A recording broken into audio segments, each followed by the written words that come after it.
Hoje no Cartório Contemporâneo. Confira um trecho da live sobre fundos de investimentos e registro de imóveis.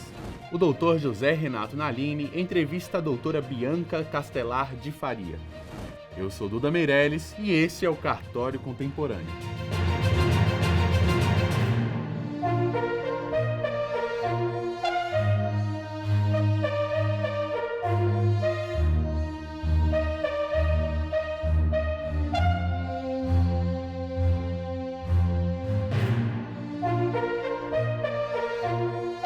A live falando de registros trouxe um tema interessante da complexa relação entre os fundos de investimentos e o registro de imóveis.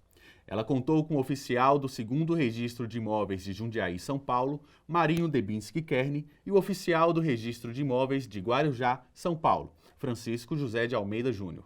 Essa questão realmente da natureza jurídica é uma questão que, quando a gente primeiramente lê a legislação sobre fundos, a gente se conforma, aceita essa informação de condomínio, mas com uma análise um pouco mais aprofundada começam a surgir exatamente essas inconsistências, né? Se de um lado é um condomínio que não permite um exercício de direito de propriedade propriamente dito em si, sobre os bens que compõem esse patrimônio, e não permite também a divisibilidade, que é uma característica efetivamente dos condomínios. Em contrapartida, a forma societária também apresenta complicações, poderia se questionar a questão da affectio societatis, efetivamente existente, assim como a própria questão da propriedade fiduciária, como você bem sinalizou, que o próprio código, na posição que colocou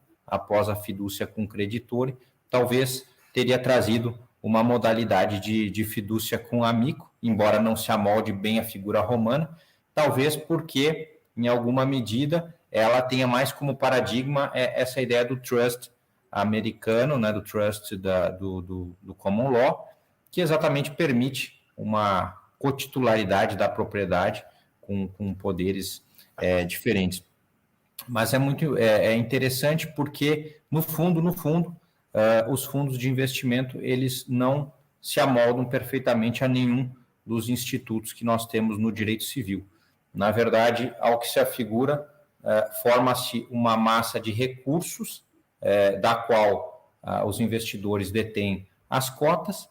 Essa massa de recursos originária e que é composta por essas cotas, ela vai acabar se transformando em bens e direitos concretos, que vão ser o resultado exatamente dos investimentos. Mas aí, essa massa patrimonial, e esse é um ponto aqui que a gente já pode também ir ingressando, essa massa patrimonial ela não ostenta uma personalidade jurídica. E por isso surge essa questão, até mesmo da propriedade fiduciária, de quem vai titularizar os bens eventualmente adquiridos por esse fundo, por essa massa patrimonial. Esse é um problema de caráter inicialmente teórico, mas que apresenta fortes implicações práticas. Então, até falando sobre isso, a lei de fundos de investimento imobiliário, a lei 8668, ela, no artigo 1º, ela traz expressamente que os fundos não possuem personalidade jurídica. O Código Civil, em contrapartida, não faz nenhuma afirmação nesse sentido. Em nenhum momento ele afirma que há personalidade, mas também ele não menciona que não há. À vista disso, inclusive, existem doutrinadores, evidentemente são correntes minoritárias, mas que até enxergam uma espécie de personalidade jurídica nesses fundos. Mas a doutrina majoritária é firme no sentido de que o fundo de investimento ele realmente não possui uma personalidade. E aí surge para nós, especialmente no registro de imóveis, a questão de, inexistindo uma personalidade jurídica, como que se adquire bens? Porque há como pressuposto dessa aquisição de bens, especialmente bens imóveis, porque sujeitos ao registro público, de como se instrumentalizaria essa aquisição. E se o ente despersonaliza, eles massa patrimonial, essa universalidade jurídica, mas sem ter a personalidade. E justamente por isso há uma dependência muito grande no funcionamento do fundo com relação ao administrador, porque o administrador é quem atua, quem representa, quem efetiva os negócios. A disposição exatamente aí do artigo 6º da Lei 8668, ela vai exatamente nesse sentido, da necessidade do administrador para fazer essa aquisição. Então, esse é um ponto realmente importante, embora a gente tenha no registro de imóveis diversos entes despersonalizados que eventualmente figuram como titulares de bens e direitos, como o caso do condomínio edilício, em algumas situações muito especiais, o próprio caso também do espólio, dentre outras espécies. Então, nós temos essa discussão. E aí, tendo essa ideia de que o fundo ele não é um personalizado, ele não possui a personalidade jurídica, o que gera uma dificuldade, até mesmo nesse enquadramento dele. E passando aqui para uma parte mais prática, né, para quem nos assiste, eu já até lançaria o questionamento aqui, Francisco, no sentido de, se ele não tem a personalidade jurídica, como que vai se processar a aquisição de bens e direitos por parte dele no registro de imóveis, né? De que maneira, né? Onde que está a chave para a gente poder instrumentalizar e qual o cuidado que o registrador imobiliário precisa ter com esse tipo de título? Muito bem. As premissas, né, de que nós devemos partir, parece que já foram postas, foram estabelecidas, né? Os fundos de investimentos são um ente despersonalizado.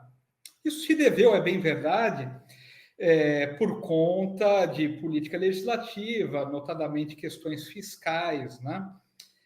Para tornar essa modalidade de investimento mais interessante.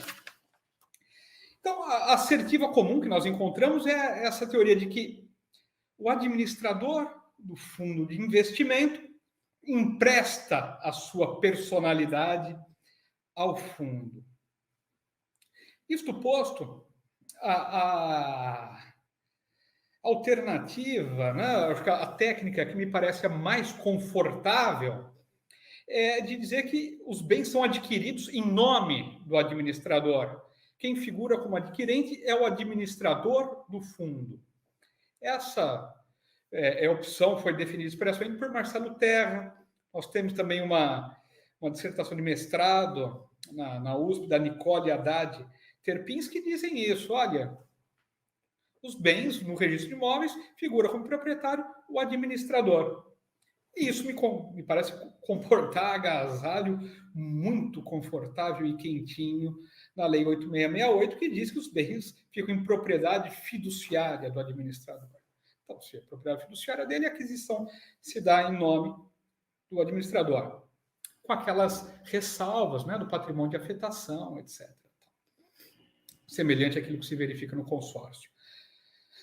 Mas nem tudo é pacífico, ou quase nada é pacífico em matéria de fundo de investimento. Nós vamos encontrar a opinião do Arnoldo Valde num artigo já muito antigo, publicado na revista Forense, que ele diz, olha, os fundos, muito embora sejam entes despersonalizados, podem sim figurar como proprietários. Eles têm capacidade patrimonial, ainda que limitada. Isso não é novidade no registro de imóveis. Em algumas situações nós podemos processar aquisições em nome de espólio, né? Temos o condomínio edilício, etc. Tal situações que, por sinal, têm se alargado por força da criação pretoriana. Mais recentemente, Carlos Eduardo Elias de Oliveira escreveu um artigo muito profundo em que ele defende esse mesmo entendimento. Ele diz, olha, ele faz uma exegese do Código Civil e das disposições ali do fundo de investimento e fala, olha, o Código Civil permite sim a aquisição em nome do fundo. E ele vai além. Ele fala, registros outros existentes em nome do administrador comportam retificação ex officio, para passar a constar o nome do fundo como proprietário. Interpretação ousada. Em benefício dessa compreensão, nós temos um julgado do Conselho Superior da Magistratura, né, permitindo ali que o FAR, né, o Fundo de Arrendamento Residencial, um fundo também despersonalizado, figure ali como sujeito dos atos de registro. A mim, pessoalmente, o que me parece ser o entendimento mais adequado é ainda aplicar 8668 e entender que o adquirente é lá, sim, o administrador fazer aquela averbação do patrimônio de afetação. Esse me parece ser o entendimento dogmaticamente mais sensato, mais prudente. Se, eventualmente, a jurisprudência caminhar em outro sentido, aí os cartórios devem ajustar-se a esse entendimento. Ou então, até uma coisa que eu ouvi do Dr. Ivan Lago, do 4º Registro de Imóveis, uma proposta dele, ele fala, olha, se a CVM, por instrução, consagrar essa possibilidade, vamos seguir. Daí passamos a registrar em nome do fundo.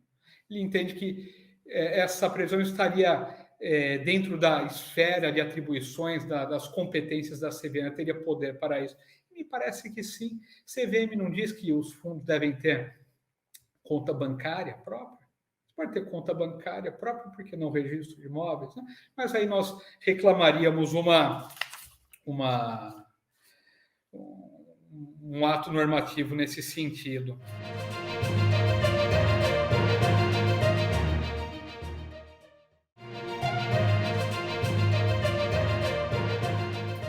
A lei 8668, como o Francisco aqui já bem explicou, ela traz um regramento específico de como deve se processar a aquisição de bens e direitos, mas pensando especialmente nos bens móveis. Por que isso foi regulamentado, não em caráter geral, mas em caráter mais específico relativo aos fundos de investimento imobiliário? Porque é evidente que o fundo de investimento imobiliário ele precisará, para cumprir a finalidade dele, adquirir imóveis, porque ele investe em imóveis. Ele pode investir diretamente em imóveis, empreendimentos imobiliários, chamados fundos de tijolo, como ele poderia, claro, investir em papéis relacionados a imóveis, né? Fundos de papel aí, que investem em títulos de crédito. Mas ele precisará, eventualmente, adquirir imóveis. Então, foi crucial que a legislação que regulamenta esses fundos trouxesse essa normativa e desse uma solução a esse problema. E a solução que a lei expressamente adotou não foi a de atribuir uma capacidade limitada ao fundo, de adquirir diretamente em nome próprio esse bem, não foi também a de personalizar o fundo, mas foi exatamente de utilizar, como o Francisco lembrou as palavras até mesmo do Marcelo Terra, de utilizar esse empréstimo de personalidade. Então, a administradora adquire e, na verdade, isso não se comunica, não ingressa no patrimônio geral dessa administradora, mas fica separado como uma espécie de propriedade fiduciária, como uma espécie de patrimônio de afetação.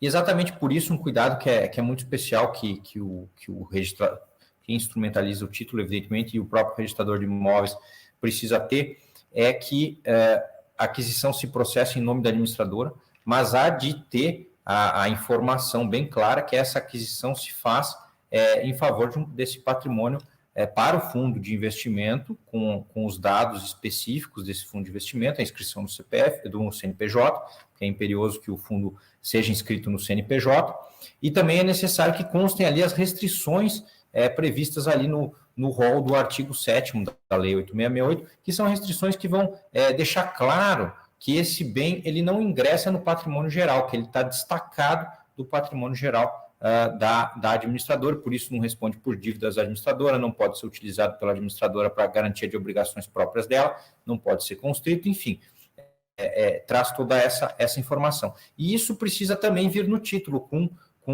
em destaque, essas informações. E no registro de imóveis, uma vez registrada a aquisição em nome do fundo de investimento, em nome do administrador, o registrador precisa fazer esse destaque.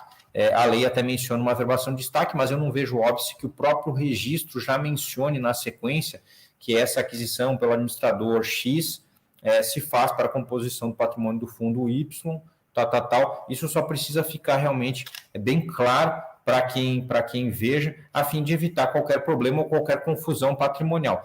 E, na sequência, isso sim precisa obrigatoriamente ser feito por averbação. Há uma averbação, então, constando as restrições a que esse imóvel está sujeito, no sentido de não se comunicar o patrimônio geral da administradora do fundo. Então, esses são os atos importantes que o registrador vai fazer, né? Ele pode tanto fazer o registro, uma averbação de afetação, no sentido de esclarecer que esse patrimônio está afetado a um fundo de investimento, e a averbação das restrições, ou pode mesmo mencionar no próprio registro aquisitivo a situação que é em favor desse fundo, né? A aquisição em nome da administradora, mas em favor do fundo, e fazer essa averbação das restrições. É importante também colocar que a lei, no artigo 9º, ela traz a ideia de que, na eventual venda desse imóvel pela administradora, o próprio título de venda já serve para cancelar essas restrições, ou seja, essas restrições vão perder, evidentemente, a eficácia, porque esse imóvel não vai mais estar afetado à finalidade que é compor o patrimônio do fundo. E é interessante porque né, você levantou a opinião do Carlos Elias, uma opinião realmente muito bem fundamentada a partir das disposições do Código Civil, de que o fundo poderia, então, ter uma capacidade anômala similar à dos condomínios edilícios e adquirir em patrimônio diretamente. Agora, veja que interessante, uma alteração legislativa, inclusive uma alteração legislativa posterior a essa inserção do Código Civil, ela trouxe na Lei 8668 os fundos de investimento nas cadeias produtivas do agronegócio, também chamado FIAGRO, e trouxe um regulamento para o FIAGRO. E nesse regulamento, o artigo 20F da Lei 8668 trata da aquisição imobiliária de forma específica, porque o FIAGRO pode adquirir imóveis rurais. E ao tratar da aquisição imobiliária, ela faz remissão às regras do artigo 7º da lei, do artigo 7º, do artigo 8º, do artigo 9º, do artigo 11º, da lei 8668. Ou seja, uma lei posterior ao Código Civil, que nada diz expressamente acerca do modo de aquisição, ela vem e reforça aquela previsão originária da lei 8668. Então, nesse sentido, na minha visão pessoal, eu entendo que seria conveniente, sim, que o fundo pudesse adquirir em nome próprio. Eu entendo que seria conveniente que se atribuísse essa capacidade para o fundo, mas a opção legislativa não é essa. E me parece que o Código Civil, por mais que mencione de forma genérica que o fundo pode ter um patrimônio, sim, o fundo tem um patrimônio, mas esse patrimônio não é titularizado diretamente por ele, e sim pela administradora em caráter fiduciário. Isso nos traz exatamente a uma outra problemática. Os demais fundos, né, que não o fundo de investimento imobiliário, os demais fundos que não possuem um regramento legal, podem adquirir diretamente um imóvel ou se submetem a essa regra da Lei 8668, ou, inclusive, uma terceira opção, devem ser adquiridos pela administradora sem qualquer possibilidade de patrimônio de afetação. Então, aqueles que defendem tanto a personalização do fundo quanto a capacidade anômala de aquisição do fundo, certamente vão defender que esses fundos vão poder adquirir nome próprio. Inclusive, é muito interessante a dissertação de mestrado da Nicole, que você citou, ela faz uma defesa de que o fundo de investimento imobiliário, por força de regulamentação legal expressa, deve adquirir sobre essa forma fiduciária, mas os demais ficam livres para adquirir em nome próprio. Então, é interessante a dicotomia que ela cria. Em contrapartida, nós temos duas decisões já da primeira vara de registros públicos da capital, exatamente no sentido de que os fundos que não, o fundo de investimento imobiliário, e claro, agora o FIAGRO, eles não podem se valer da regra do artigo 7º da Lei 8668, mas, ao mesmo tempo, eles não podem adquirir em nome próprio. Então, a decisão, por entender que não caberia analogia, possibilidade de analogia no registro de imóveis, ela acaba gerando uma situação em que o bem deve ser adquirido pela administradora sem que haja qualquer averbação das restrições do artigo 7º e sem que haja essa afetação ao fundo. Essa decisão, embora bem fundamentada, eu entendo que ela acaba gerando um resultado que cria uma insegurança muito grande para os investidores no fundo de investimento. Porque uma vez que ele ingressa no patrimônio geral da administradora, ele pode ser constrito por dívidas, ele pode ser alienado, ele pode ser dado em garantia por essa administradora. Então, na minha opinião pessoal, o caso é de uma lacuna na legislação. Se eu não tenho um regulamento expresso para esses outros fundos, eu tenho uma lacuna. E no caso de lacuna, eu entendo que deveria, pelo artigo 4º da Lei de Introdução às Normas de Direito Brasileiro, utilizar a analogia. E nós temos um regramento muito bem delineado para o fundo de investimento imobiliário, que, portanto, deveria ser seguido para os demais fundos também. Até gostaria de ouvir qual a sua opinião sobre essa situação. Meu caro, eu concordo em gênero, número e grau. Data vênia da decisão da primeira vara, das duas, né? Me parece que elas acabam ressuscitando, né, aqui entre nós, realmente a fidúcia com amigo do tipo romano, em que o fiduciante, no caso o investidor, vai ter apenas tão somente ações pessoais contra o administrador. E isso causa alguma insegurança, né? Podemos imaginar um administrador que eventualmente toque dois fundos, um conservador e outro mais alto risco. Então, eventualmente, uma logro do fundo arriscado, né? Aqueles private equity, aqueles outros ali, vão ali participar em startups, tal, mercado de risco, isso pode acabar acarretando também a ruína de um fundo de perfil mais conservador, né? Então, me parece que essa analogia é plenamente admissível, na medida em que, assim, na verdade, o fundo imobiliário recebeu esse tratamento, né, mais disciplinado, aquisição de bens imóveis, patrimônio de afetação mais bem delineado, porque tem ali nele a sua atividade corriqueira. Mas os outros fundos, FIDEX, eles podem vir marginalmente, eventualmente, adquirir bens imóveis. Imaginar uma garantia, uma alienação fiduciária em garantia, leilão frustrado, consolidação da propriedade, uma dação em pagamento. Eu tive caso no cartório, recebi uma dação em pagamento, né? Então, acho que essa analogia eu acho que seria bem-vinda. E agora acho que nós poderíamos terminar essa nossa participação, fazer uma brevíssima menção à situação ali da substituição do administrador, em que nós temos aqui mais uma aporia, mais uma tortura da lógica e, mais uma vez, o cachorro correndo atrás do rabo. Vejam, a Lei 8668 fala que os bens integrantes do fundo são confiados a uma propriedade fiduciária do administrador. Ah, muito bem. Propriedade fiduciária do administrador, o administrador é proprietário, certo? Certo. Mas e quando o administrador é substituído? Ora, se nós estamos falando de uma propriedade fiduciária, a substituição do administrador seria uma hipótese de transmissão de propriedade, escritura pública, ITBI e assim sucessivamente, não é? Parece claro. Mas não foi assim que dispôs a lei.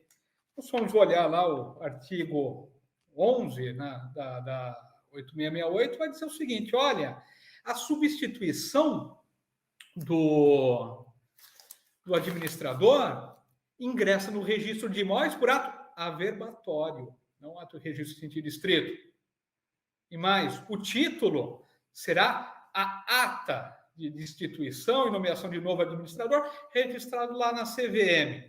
Vai ser uma escritura pública. E outra coisa, a lei vai ser ainda mais clara, vai falar, a substituição do administrador não configura hipótese de transmissão de propriedade, ou seja, também não há ITBI. Então, vejam só, a substituição do administrador que tem uma propriedade fiduciária, mudou o proprietário fiduciário, mas também não houve uma transmissão de propriedade. É uma tortura da lógica por razões, é muito bem verdade, de instrumentalidade, né, para praticidade, operacionalidade e tal, e para que as coisas sejam levadas a bom termo, inclusive com economia de despesas, tributos, etc. e tal.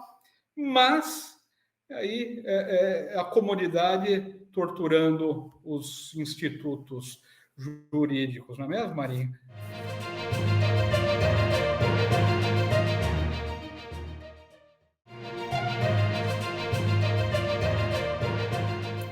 Sem dúvida, sem dúvida. Inclusive, essa hipótese, né, do artigo 11, a substituição do administrador, que, claro, pode se dar em razão de uma renúncia do administrador, em razão de alguma conduta inadequada, ou mesmo de um descredenciamento que ele sofra junto à CVM, ou até mesmo uma liquidação judicial ou extrajudicial.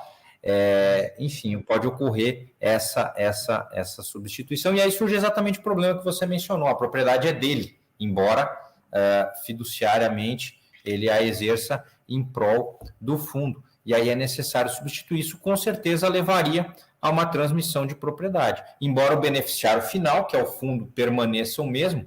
Talvez por isso, no direito anglo-saxão, a ideia do trust, que permitiria que os dois estivessem agregados à propriedade como titulares, também facilitaria um pouco essa situação. Então, cria uma situação realmente que a lei buscou obviar esses inconvenientes, buscou contornar isso mediante essa ideia de uma averbação simples, inclusive trazendo essa ideia de que essa sucessão na propriedade fiduciária ela não acarreta a transmissão de propriedade, firme na ideia de que, na verdade, o beneficiário final, que é o fundo, ele permaneceria o mesmo, e que essa propriedade seria uma espécie de titularidade instrumental.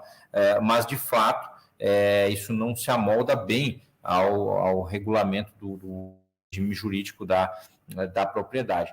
De todo modo, o que o registrador deve ter em mente ao encarar essa circunstância como o Francisco bem mencionou, deve ser o título para ensejar esse ato de averbação é a ata de assembleia de cotistas desse fundo, que vai eleger um novo administrador. Então, nessa ata vai estar mencionado, evidentemente, que o anterior não exercerá mais a função e, eventualmente, o motivo, e elegerá, então, um novo administrador. E essa ata vai ser apresentada, então, ao registro de imóveis para que se faça essa averbação. Um cuidado muito especial é que essa ata precisa estar registrada na CVM. E nesse ponto é interessante notar que tanto no site da CVM há uma possibilidade de consulta dos fundos que estão registrados e a partir de 2016 a maioria dos documentos passaram a ser registrados pelo sistema fundos.net, que é mantido pela Bovespa. Então, o registrador ele pode acessar esse site, que normalmente essa ata vem de uma forma muito singela para o registro de imóveis, ele pode acessar o site, verificar se essa ata está registrada, inclusive visualizar o documento. Então, isso facilita nesse ponto. Inclusive, um ponto importante apesar da lei mencionar a inexistência de transferência de propriedade, é sempre recomendável consultar a legislação municipal para ver se não há algum entendimento diferente, porque ainda que isso pudesse ser questionado, o registrador se submete a essa legalidade estrita, então é importante ter essa cautela. E até para a gente encerrar as ideias, né, é importante, eu gostaria de ressaltar uma informação que o Francisco mencionou no decorrer da apresentação, apesar de não se tratar de um fundo de investimento propriamente dito, mas um fundo que é o FAR, né, responsável pela gestão do programa de arrendamento residencial, ele também passa por uma situação similar à dos fundos de investimento, mas no caso dele a administradora geralmente é a Caixa Econômica, então é ela, em nome dela, que se processaria a aquisição. Mas o Conselho da Magistratura, já em 2 julgados, manteve a ideia de que o FAR pode adquirir diretamente. Quem sabe no futuro a gente tenha uma alteração legislativa ou jurisprudencial para que o fundo acabe, inclusive, titularizando o bem em nome próprio, o que eu julgo, inclusive conveniente. E sobre inclusive essa situação dos fundos de investimento em direitos creditórios, realmente tem sido muito comum no cartório aportar títulos com endosso, com cessão de crédito em favor do fundo, ou mesmo procedimentos de intimação de devedor fiduciante, dação em pagamento e tudo mais. E um cuidado, né, até firme no que eu acabei de dizer, acerca da necessidade de consultar a CVM ou esse sistema fundos.net, é que se esse título ele é particular, vai incumbir ao próprio registrador verificar se esse fundo ele é regular. Então, é importante adentrar esse sistema, que tudo é possível ver pela internet, para ver se o fundo está registrado, se ele está em situação regular, e nesse site também vai mencionar administrador. Então, o registrador vai ter a certeza ali acerca da regularidade do fundo e de quem é administrador. E, evidentemente, os documentos de representação da administradora que serão necessários, né? Só para relatar essa experiência prática, eu já tive um ensejo de formular devolução em casos de transferência para esses fundos, inclusive títulos que eram escriturais, então eles circulavam por meio dos sistemas de custódia, por meio da bolsa, enfim, da CETIP, e esses títulos, a transmissão era muito simples, diretamente em nome do fundo. Então, tivemos que formular a solução para que mencionasse a administradora, os dados e tudo mais, para fim de se amodar a situação prevista aí na Lei 8668. Por isso, até seria realmente importante que a gente alterasse esse sistema para aquisição direta dos fundos, né?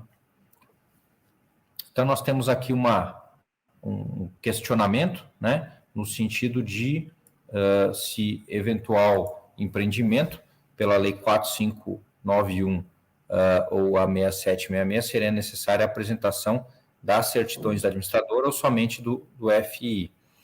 Seria necessária uma AGE, né, uma assembleia, enfim, do fundo anuindo a isso, né? Francisco, você gostaria de começar a resposta e depois eu também dou minha opinião. Eu já ouvi, né, essa discussão sobre a possibilidade de o fundo de investimento figurar como incorporador, né, o mesmo loteador. Melim Chalhoub diz que é possível, né? E entendendo dessa forma, ele está dando um passo além da literalidade da lei, né? Que exigiria, em princípio, ali, né, um título de propriedade ou um mandato, tal, né? Nós teríamos ali um empreendedor que nem pessoa é, né? Mas, assim, me parece que esse entendimento do Dr. Melim, ele procede. Eu nunca tive essa situação prática, né, de um fundo de investimento figurar como empreendedor, mas eu em princípio, eu aceitaria que figurasse. Pois bem, com relação às certidões, parece que certidões apenas em nome do fundo, né, porque a administradora, as eventuais obrigações delas estranhas ao fundo, que tenham causas diversas da atividade do fundo, não afetariam o patrimônio do fundo de investimento, né? Concorda comigo, Marinho? Concordo com relação à possibilidade do fundo eventualmente fazer um empreendimento, apesar da falta de uma previsão legal mais específica. A finalidade, especialmente do fundo de investimento imobiliário, é o investimento em empreendimentos imobiliários. Então, me parece sim que seria possível. Um ponto que eu acho que é muito importante seria consultar o regulamento do fundo, porque o regulamento do fundo, como documento que norteia os investimentos a serem feitos, ele vai ser um documento importante aí para nos dizer se é possível que ele promova um empreendimento. Agora, claro que essa é uma situação complexa, porque, via de regra, o fundo ele investe valores, né? E esses empreendimentos exigem atividades construtivas que o próprio fundo não pode desempenhar. Então, evidentemente que ele vai acabar se cercando de prestadores de serviço, construtores e tudo mais. Então, acho que é necessário verificar, em primeiro lugar, o regulamento. Então, quanto à pergunta se é necessário uma assembleia, a princípio, evidentemente, não há uma previsão legal nesse sentido. Eu acho que a primeira cautela é olhar o regulamento para ver se ele permite ou se ele acaba, em uma situação de lacuna, remetendo à Assembleia. A Assembleia do Fundo, diferentemente de uma Assembleia societária, ela não decide tantas coisas. Geralmente, ela decide alteração de regulamento, alteração de remuneração do administrador ou alteração na política de investimentos. Mas eu acho que seria... Oi? Pode falar, Francisco. Então, uma pequena intervenção. Até se o regulamento não prevê, né, a consecução desses empreendimentos como atividade de fim, uma assembleia de cotistas que não deliberasse alteração no regulamento não teria também poderes para autorizar, né? Sim, faz sentido. A Assembleia precisaria, então, adequar o regulamento nesse sentido. Com relação às certidões, a pergunta é interessante. Aqui eu teria, assim, faria uma pequena discordância.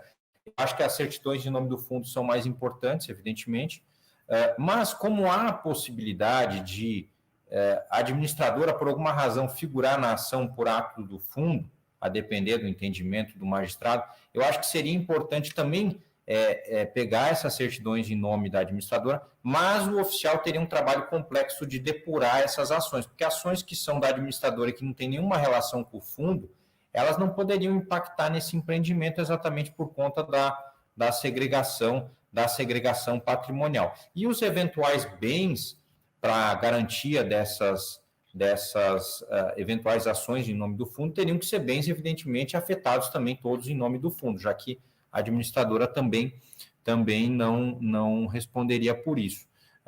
Então, mas também nunca enfrentei esse caso prático, evidentemente, ao enfrentar ele, ao verificar a documentação, a gente acaba tendo um alcance um pouco maior do que em termos gerais, que parece que, pelo menos assim, em tese, em teoria, é possível admitir que eles se lancem a esses empreendimentos, desde que o regulamento assim o permita, e as certidões eu tiraria em nome das duas, do administrador e do fundo, mas faria essa depuração em relação à administradora, para evitar que ações absolutamente sem relação com o fundo não prejudiquem esse empreendimento.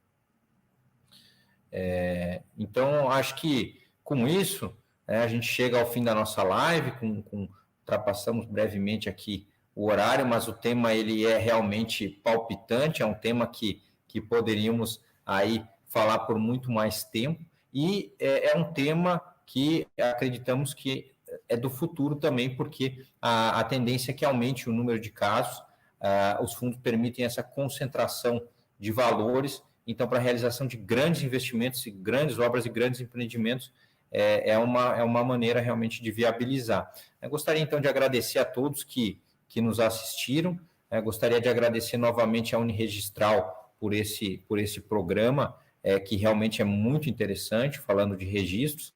Gostaria de agradecer também, exatamente na pessoa do reitor, a Arisp também, que sempre desenvolve aí iniciativas em prol dos registradores imobiliários.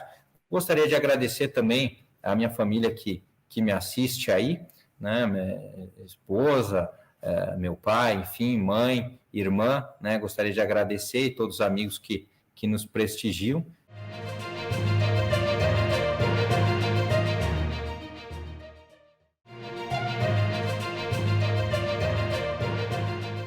O doutor José Renato Nalini entrevista a doutora Bianca Castelar de Faria sobre sua tese de doutorado. Veja trecho. Bianca, na verdade, eu fiquei encantado com a sua tese, né? Falei para você que depois da leitura, muito agradável, eu fiquei compreendendo as diferenças entre o nosso sistema e o sistema norte-americano. Então, eu gostaria que você falasse agora sobre a tese e uma coisa que eu achei fabulosa, essa bititulação, essa titulação dupla, né? Você também é doutora por Delaware, é isso? Sim, olha, eu primeiramente, assim, realmente gostaria de agradecer muito o senhor ter aceito o meu convite do meu orientador, o doutor Agripino, o professor Agripino, por ter participado da banca examinadora da defesa da tese. O senhor é um jurista com uma generosidade acadêmica enorme e uma generosidade humana também imensurável. E ter o senhor eu ser arguída pelo senhor no dia, e tendo o senhor como membro da banca, realmente trouxe um prestígio a esse meu momento acadêmico, que só quem passa por isso entende, né? O quanto é emocionante para nós, depois de 4 anos de pesquisa, de redação, de leitura, estar presente de uma autoridade, né, como o senhor, com tanta bagagem, com tanta experiência, com tanta sabedoria, para debater um assunto que naquele momento é só nosso, mas que a gente não quer que seja só nosso. A gente quer que, né, contamine e que seja compartilhado por outros colegas, por outros juristas, porque a gente tem orgulho do que a gente está defendendo e do que a gente pesquisou. Então, doutor Nalini, muito obrigada, né, por ter participado desse momento ímpar na minha vida acadêmica. Muito obrigada, o senhor Eu só ganhei, Bianca, só ganhei. Sabe que quando você se dedica também a magistério, que é uma forma de aprendizado numa partilha, não é? Eu sempre gostei de conviver com o alunado para aurir um pouquinho da sabedoria deles, da vontade de aprender, de crescer, da pesquisa. Então, a gente se sente menos velho convivendo com a juventude, né? Agora, quando você vê um trabalho tão bem elaborado como o seu, com tanto conteúdo, tanto que você verificou que eu não vi nenhuma falha. Eu sou inimigo dessas coisas de ABNT, sabe? Eu acho que a gente tem que ter conteúdo. E a sua tese tem conteúdo, né? Então, me deliciei. Então, quem tem que agradecer sou eu. Vindo do senhor, realmente eu me sinto lisonjeada. Eu, depois de ter passado pela experiência da defesa de dissertação do mestrado, eu me prometi que eu nunca ia fazer doutorado. Porque foi uma defesa realmente, assim, apesar depois do conceito ter sido A, foi uma defesa, assim, dura, né? Bastante rigorosa, e talvez lá, na época da minha defesa do mestrado, eu não tivesse o preparo emocional que hoje, com 45 anos de idade, eu tenho. Mas passaram-se alguns anos e é que nem gestação, né, doutor Nalini? A gente esquece, quando a gente vai ter o segundo e o terceiro, a gente esquece das dores do parto do primeiro. E eu acho que realmente é uma analogia bem adequada, assim, a gestação e a defesa da dissertação de mestrado para depois iniciar o doutorado, porque a gente começa a lembrar só dos ganhos, das felicidades, das alegrias, né? E não ali do sufoco. Mas quando, em 2018, o meu esposo me apresentou o edital da Univale, que é a Universidade do Vale do Itajaí, aqui em Santa Catarina, com dupla titulação e em parceria com os Estados Unidos, com a Delaware Law School, a Widener University, nossa, era isso que eu estava esperando, né? Porque eu sempre tive essa curiosidade e essa vontade de estudar melhor o sistema norte-americano, o registro de imóveis norte-americano, né? O sistema registral imobiliário norte-americano, justamente por aquilo que eu expus na defesa, que tanto leigo quanto jurista no Brasil critica o nosso sistema registral imobiliário, quando não conhece, né? Quando não conhece, critica. Fala que só no Brasil que tem cartório, que só no Brasil mesmo porque a gente tem que ficar reconhecendo firma, só no Brasil que a gente tem que registrar transferência de propriedade, né, no registro de imóveis. E que bom, como é bom nos Estados Unidos, que em qualquer posto de gasolina tem um notário, que a gente pode ir lá e transferir a casa sem registro, e como eles são evoluídos e como nós somos arcaicos, evoluídos. Então, eu sempre, né, como registradora de imóveis, desde 2006, eu sempre me deparei com esse tipo de comentário. E aí, eu eu não tinha muita informação e muito dado científico para contrapor esses argumentos. O meu conhecimento era assim, era empírico do sistema registral norte-americano. Eu sabia o que o nosso significava para nós, mas eu não tinha como contra-argumentar com esses elogios, né, essas críticas ao nosso sistema, que acompanhados de elogios ao sistema norte-americano. E quando nós vimos esse edital, né, que havia essa dupla titulação com a Universidade Norte-Americana, veio também aquela vontade de fazer esse doutorado justamente para estudar melhor o sistema registral imobiliário norte-americano. Porque eu acredito que o mestrado e o doutorado, eles deveriam trazer um ganho prático à atividade. Eu sempre acreditei em estudar no que a gente trabalha, estudar o que a gente vive, para a gente conseguir fortalecer o nosso sistema, para a gente conseguir fortalecer a nossa atividade, para a gente conseguir trazer ganhos diários ao nosso trabalho e ao que a gente oferece ao cidadão, né? Aos nossos usuários. Então, desde o início, o objetivo era bem pragmático, né? Afinal de contas, é mais seguro ou não que o nosso sistema? Afinal de contas, o sistema registral imobiliário norte-americano é mais eficiente ou não que o nosso? E é mais barato ou mais caro que o nosso? Então, após cumprir os créditos aqui na Universidade Brasileira, nós passamos 4 meses. E quando eu digo que a experiência familiar foi tão agradável quanto a acadêmica, é porque meu esposo estava fazendo doutorado também nessa universidade lá, nós iniciamos juntos, e nós levamos os nossos filhos. E em contato com o meu co-orientador dos Estados Unidos, eu consegui fazer uma visita e fazer um estágio num registro de imóveis de Newcastle, que é o condado ali da região de Delaware, onde eu estava morando.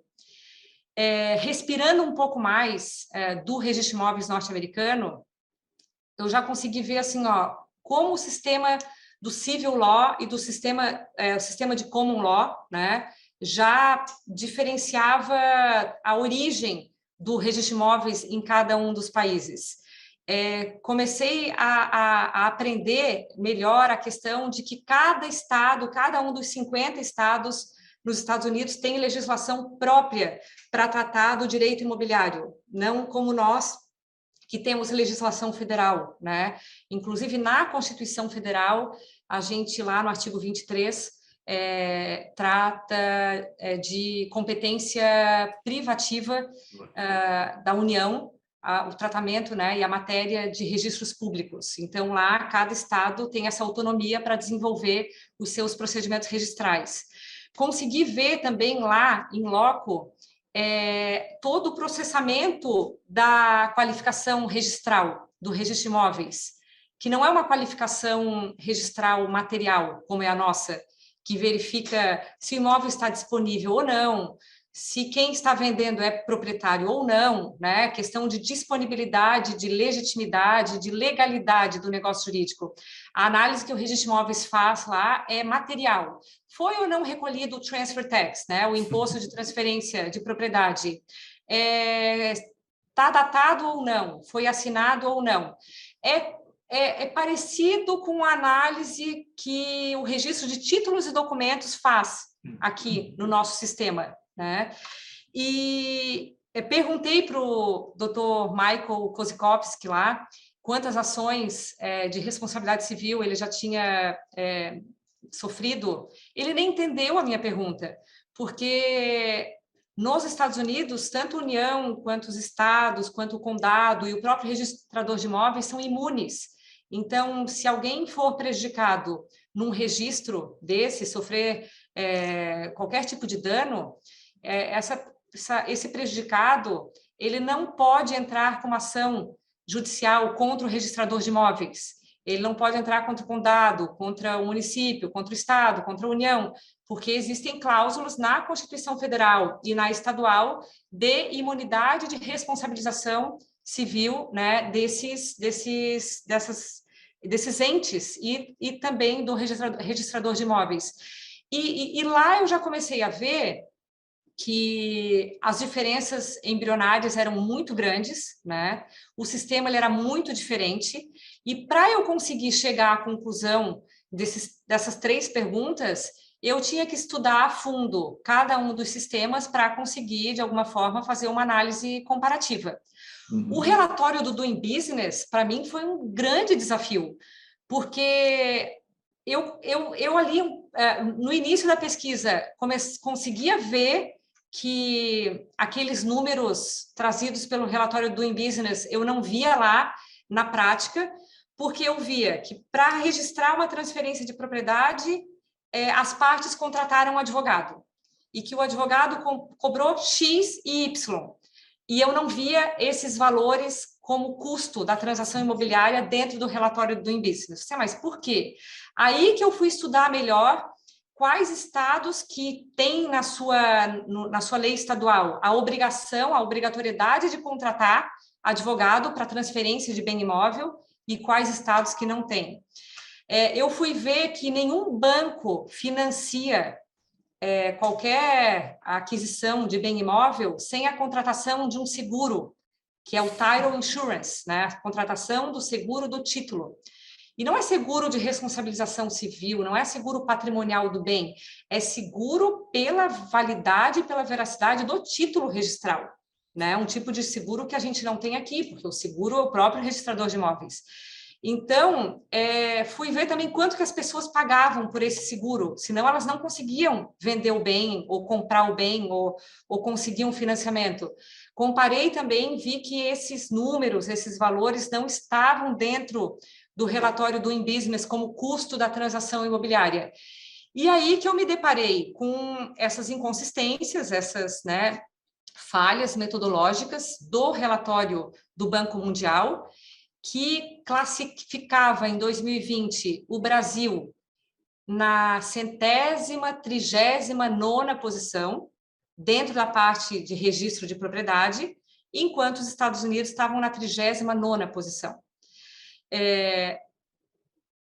No final do ano passado, eu já tinha chegado à conclusão que os dados não se sustentavam, mas eu tinha dificuldade depois de expor para a minha banca examinadora, né, nessa defesa de tese, como que eu tinha chegado a valores tão diferentes do Banco Mundial. E aí, um dia antes do meu aniversário, porque eu faço aniversário 22 de setembro, um dia antes houve essa publicação do relatório, essa publicação do Banco Mundial, encerrando o projeto Doing Business, porque após a apuração de algumas denúncias que aconteceram, eles chegaram à conclusão, por uma auditoria independente, após pesquisar milhões e milhões de arquivos, né, e de documentos, que havia erro metodológico e uma tendência a favorecer países que mais ajudavam no financiamento do projeto, que é de 70 milhões de dólares, né? E aí era um misto de sentimento. Por um lado, eu fiquei triste, porque eu acho que era um estudo que, de alguma forma indireta, fazia com que o registro de imóveis buscasse alternativas para se melhorar, né? Tanto que a doutora Patrícia Ferraz, o doutor Flaviano Galhardo, o doutor Sérgio Ávila, sempre foram colegas que atuaram muito para cumprir alguns requisitos, né, do relatório do Banco Mundial, e oferecendo guichê de certidões, oferecendo por dentro do Registro de Imóveis do Brasil mapas e transações imobiliárias, mapas estatísticos. Falta muita medição de dados para nós, né, que o Banco Mundial valoriza bastante. Então, fiquei triste, por um lado, né, por saber que era um relatório que, por mais que a gente discordasse da nossa classificação, fazia com que a gente estivesse sempre, né, nos melhorando. E feliz porque eu encontrei a resposta ali, no 5º capítulo, para o motivo desses dados da tese serem tão discrepantes, né, com os dados do relatório mundial. E esse foi o Cartório Contemporâneo de hoje. Perdeu alguma parte desse programa? Temos uma reprise toda segunda-feira, 19 horas, na TV Justiça ou no canal da CNR no YouTube. Nos vemos semana que vem, às 19 horas, na TV Justiça, no próximo Cartório Contemporâneo. Até lá!